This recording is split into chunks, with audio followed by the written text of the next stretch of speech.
the Olympics were coming for black women. Association of like being black with negative connotations. Yeah. That's really needs to stop.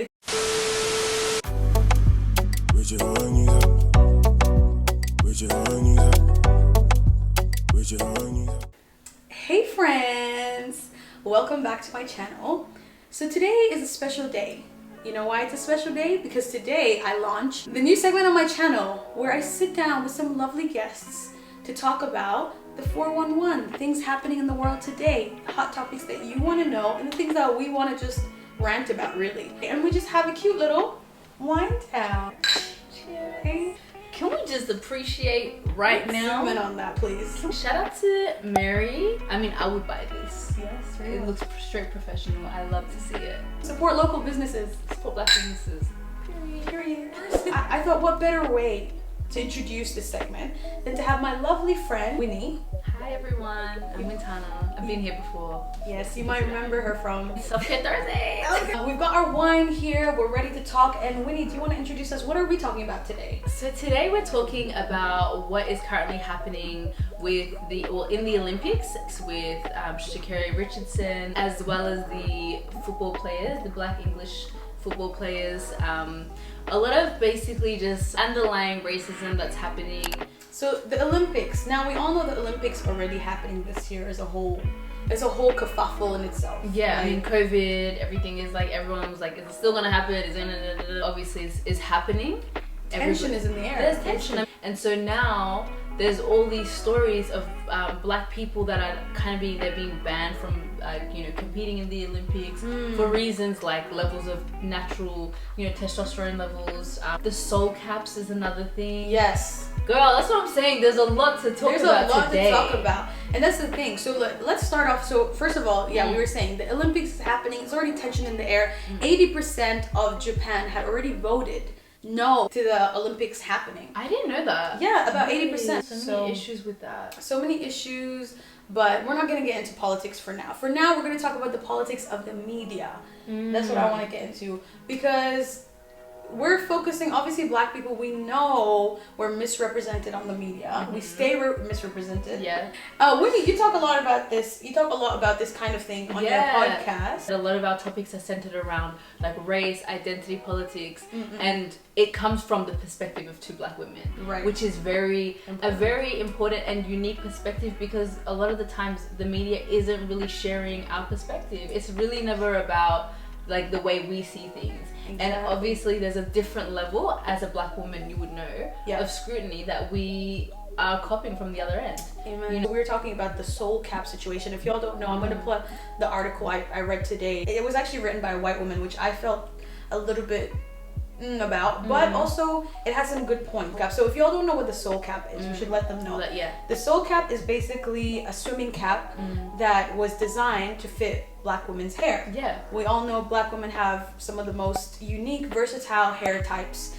Full, voluptuous. Sometimes we got baldy baddies out here, but our hair, it's different. So the Swimming Federation actually banned the use of these swimming caps because it doesn't follow the natural form of the head, which I don't know about you, but when I woke up this morning, I was like this. Yeah, I woke up like this. What are you trying to say about the natural form of this is the natural form of my head. I don't know about straight up. This was a great way for us to be catered for in like a unique and to be able to get involved and compete, because statistically, like, a lot of black women are not competing, especially in swimming. So things like, if we're coming up with like technology to help us gain access and kind of have like a fair playing field, and then you're taking it away and banning it, what is that saying for the inclusivity of black women? Like, you're saying basically, this is not made for you. Yes, exactly. This place isn't for you, for real. Exactly. This is not for you. And so like, we're going to make it very and they also thought it gave an advantage, by the way. They thought it gave an advantage because it allows you to move faster in water and stuff. And I'm like, that's reaching. That is reaching. Don't reach. Just straight up, just say it's not for us. Just say it. Just say we don't want you here. We don't want you here. Not black people. Yeah. And you know what's so crazy? I was reading into all of this, and a few years ago there was an Olympian who, I think I want to say she was an athlete, so she was running. She won the gold medal, and a lot of people, like the minute she got up on the podium, people were coming for her. They were just firing shots about, I think, saying I can't remember the first things that they were saying, but the one thing they referred to was her hair, and they said your hair is unkempt, like it's not. No. And so I'm here thinking, here you are wanting to have a whole debate about what this woman's hair is looking like, but now we're here trying to protect our hair in these situations so it doesn't get to a point where we damage it from the chlorine or we're not able to. But then you have an issue with that too. So it's like, I mean, which way are we just not, basically we're not supposed to get involved. Yeah, we're not supposed to get involved. And touching on that again, Sha'Carri Richardson, you just brought that up before. I heard today actually, people have been making fun of her because she, like her nails done, her hair done and stuff. People are quick to say something, little do they know that she's like the fastest woman in America right now. Yeah. And we're saying this from a perspective, like personal perspective. This is where we're coming from. It's personal for us because in the end of the day, like when we're at our prime, we're so quick to be brought back to earth. Like you should know your place. Because even me sometimes, like I'll go to work, like especially when I was working in the corporate space. Yeah. And I'm like, okay, I have short hair. I did my interview in a wig. Went in with short hair and everyone was confused. You could see their faces, but then it was like, okay, that's fine. Yeah. Then I remember specifically the second week of my job, and I'm like, I want to wear this wig, but I'm like, I feel very uncomfortable to step into this space because this is gonna be like all eyes on me, like what happened? Did your hair grow overnight? Like what? And that's what happened. Everyone was, And so like for this woman, like Sha'Carri Richardson to go and put her weave on, her wig, and then also have her nails and do her thing. It's like it takes a lot to kind of be in the limelight, looking like that already. Exactly. And she's there, confident. She knows she's doing her thing. Yeah. She ran. Everybody loved her. Yeah. The minute that drug test came in, all of a sudden, oh, she's on steroids, oh, she's this, oh, she's that. No. What happened to the woman you were praising last week? Amen. And like this jumps into even the Black British boys that were, and I was reading all these other pieces and these articles, and people were talking about how, you know, when I'm winning and achieving for the nation, I'm recognized as someone from that. So it's like, you know, there's artists that have said that, like when I'm doing great, I'm Australian. The minute they don't really recognize me or they don't like what I'm doing, I'm African. I'm this, I'm that. And it's like, you can't. Yeah, exactly. And that's the thing in sports, like touching on the boys. So we're talking about the soccer incident. If y'all don't know, the European Cup between the game between England and Italy. Italy won, and I think they're teenagers, right? The boys, they're quite young. They're quite young. Sure. I think one was 19. I remember. One was 19. So these three boys, I think they lost in the penalty shot. Yeah. But to be fair, like I feel like they got to a very far point. They got this team to the far point. And I'm not saying it's only these boys, but so quick to throw hands at these boys, it's crazy because it just goes to show the media isn't for us. Channel 7 News as well, because these boys are like raised in England. I think they're English. They've got the British passport. Yes, British.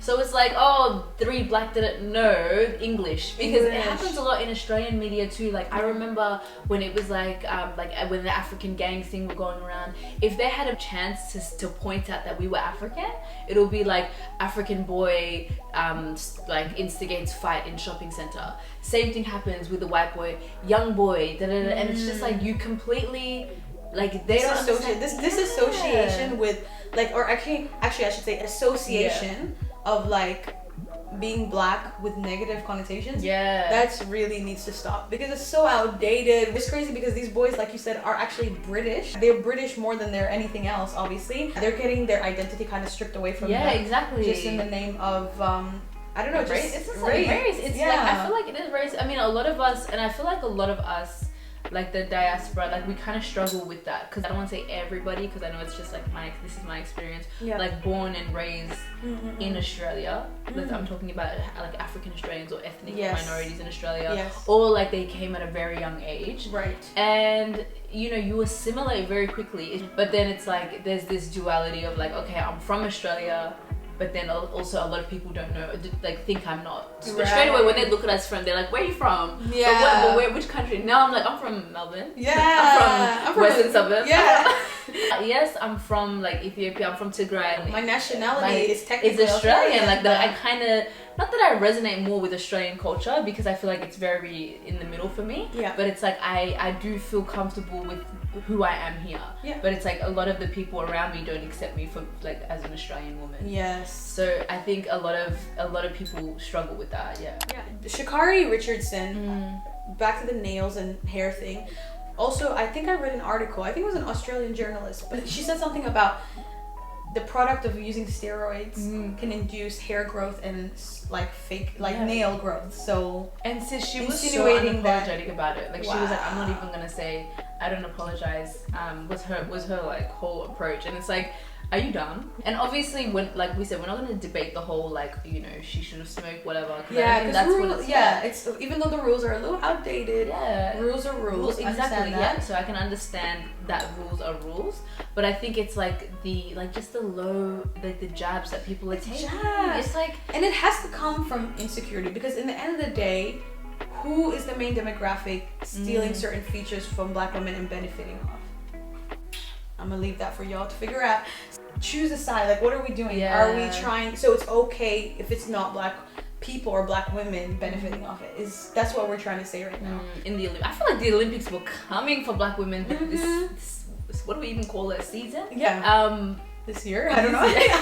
This season, but yeah, overcomplicated. It's it's just like obstacle after obstacle, exactly. And it's like. Even like so to go into another situation with the Namibian women that were competing. Yeah. So they were going in, I think it was the 400-meter race, and because they detected like higher levels of testosterone in their body naturally, they were banned from competing.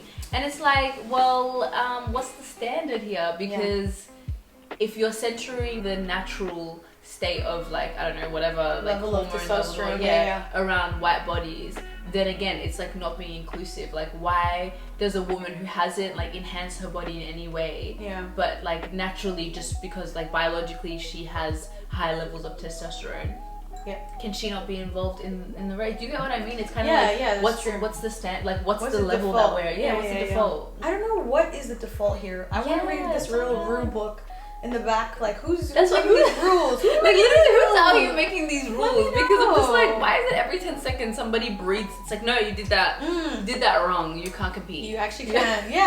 As long as you're obviously if you're Black and a female, then they're really quick to say something. And that's the thing. Like the media is just so quick to say stuff about us. Like. It's just like there was one more case, and there was one woman who I can't remember her name, and she failed to attend like a drug test. So she was banned from the Olympics for 5 years. So obviously this is her last one, you know, or like leading up to it. I understand the rules, but she went and she's like, I had a really hard time. I had an abortion, and so because of that, like I was going through it basically. So it's like, why is that? I don't know. This is a little reach.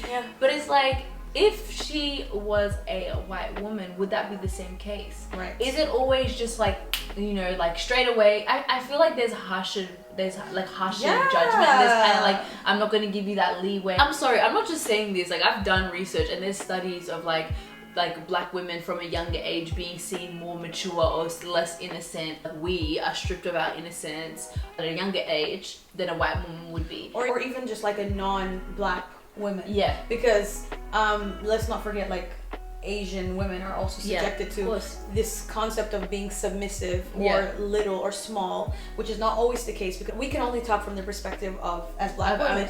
I think that's touching on the trope of Black women being strong, more strong and stuff. And it doesn't give us the leeway or the space to even be vulnerable. Exactly. And so God forbid we are vulnerable, then it's still not taken at the same kind of standard as white fragility and white woman tears. I think the best thing, like the best takeaway from this I've noticed is, and it's something that we've been known, is like we need to occupy more spaces. We need to have more people in like positions of power. Occupy and just exist despite all this like despite all these things that we're going through, all these obstacles that are going to still keep coming up. We just need to continue occupying these spaces and standing up for ourselves. And we also need people who obviously, like, even just I think last year was like the biggest like global shift I think we've seen with like just the BLM movement. But there's like people trying to be allies. Everyone knows there's like a performative nature to all of like this allyship. Like people trying to be on my team, but also like when it gets uncomfortable, you're like, Peace. So if we're trying to move into a society that's more inclusive, for people who don't understand the struggle, or people who don't understand like what we're talking about, educate yourself on it. I try to be more aware of myself. Like I work really hard to try and be more aware. I'm practicing that every day. It's really hard, obviously. You can't know everything about everything, but I try to be more aware about like my place in this world, including my privilege as well. Of course, you know, because we all have privilege, I believe, over one thing or the other. But we're making moves. We're trying. Sometimes it just feels like we're the only ones trying. Yeah. And there's obviously people that have the ultimate privilege. Yeah. And they're still like they're very using like we don't really that. Yeah. I think a lot of the times as well, people just don't relate to it. They can't understand it, which is fair enough, because it's like it's not your struggle. It's not something that you've like even dealt with, or like something. Like I said, I always bring it back to hair, because a lot of people are like, hair, relax, but we're constantly having conversations about feeling comfortable in our hair. We'll talk about this actually. That's a whole other segment. And it's like it's as simple as, because you're on the other side and you don't understand where we're coming from, it's so easy for you to be like, okay, shut that down. Yeah, straight up. So anyway, but yeah, that's true. So I think to wrap things up, I feel like we've covered main aspects that we've been kind of talking about. Allies, do your research and use your positions of power, positions of privilege. Pass the mic on to people like Black people or people of color to actually voice their perspective. That's because obviously, as much as we appreciate allies, it's not the same as actually going through it. Exactly. So things like that. Yeah. And be prepared to like uncover your own like biases. I think sometimes it's just like, okay, maybe I am a little racist, or maybe maybe I am a little prejudiced, or maybe I do think in a way that's actually like problematic. Yes. And that is the first step. We're all problematic. We are literally all. I'm probably problematic to it. Like there's so many causes that I'm just like people like, you're just unethical. Yeah. And I can take that if somebody were to talk to me about it. But I think a lot of the times we always want to think that we're like always right, or we're doing the right thing, or we're not a racist person, or this and that. It's like sometimes it's just like you might have underlying tones of it, and listen when people are telling you something. I totally agree. So this was great. Thank you for joining me in the chat. Thank you for doing this. Oh my god, sister, I'm so excited to see. Oh my god, all the wind down chats. I mean, if you're not as excited as I am, then you need to leave the room. Yeah. Like, support my content creators. Yeah. Thank you so much for tuning in, Winnie. Thank you for being the first guest. Thank you for having me. I'm so honored to be here as the first guest. I mean, you'll see me here again, hopefully. For sure. We've got some juicy content coming up soon, so stay tuned for that. Tune in, everyone, and write down in the comments, what are your thoughts on the Olympics? What's been on your mind since you've been reading these articles? If you have read any articles, if you've heard things on this video that you never thought about before, or perspective you never thought about before, drop it down in the comments. Let's have a chat. Thank you all for watching as always, and like, subscribe, and share. I am Milena B, sending you love and light. Until my next video, we out.